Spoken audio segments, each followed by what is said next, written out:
Today we are going to begin our unit on ceramic building. You'll need to remove any jewelry you may be wearing and pull up your long sleeves. We're going to begin by getting out supplies, so cover your table with a piece of fabric.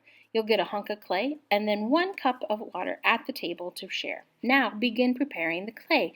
Just give the clay some squeezes. Today we're going to go over a few techniques. One of these is pinching. The other one is pulling. Both of these are techniques and ways to make designs into your clay. As you can see, pulling, you take 2 hands and pull the clay apart. Or you can combine the two where you pinch the clay and pull it, and pinch it and pull it. Another technique is rolling a ball. You might want a ball to form an animal's head, for example. You do that by taking a hunk of clay and rolling it between your 2 hands. But sometimes those balls do not turn out as exactly perfect and round as we would like. So another technique is called smack forming a ball. You take 1 hand and form it into a cup, and then you smack the ball back and forth. And as you're smacking the hunk of clay back and forth, you will form a fairly perfect ball.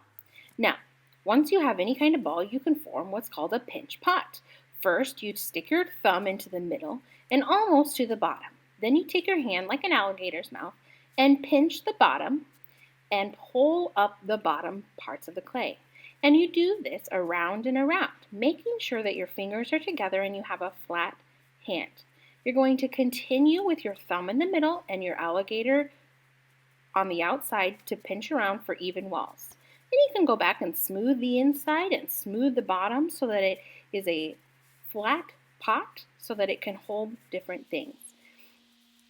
Now, if your pinch pot gets to be a funny shape, you can just take your 2 hands and make it into something new. Another clay technique is called rolling a coil. First, you take a hunk of clay and pitch it and pull it into a long log. Then you put your hands and fingers together in the middle of the log and roll it back and forth. You start with your hands together and then you roll them apart, making sure that you don't have any thick or thin parts and going back to make them even. You might want to add some details into your art. So one way to do that is to scratch into or take away pieces of the clay. There are so many different types of tools that are great for doing this: poking holes, drawing in designs, scratching out different details, making different textures, cutting things away. The opportunities are endless to take away and scratch in details into your clay.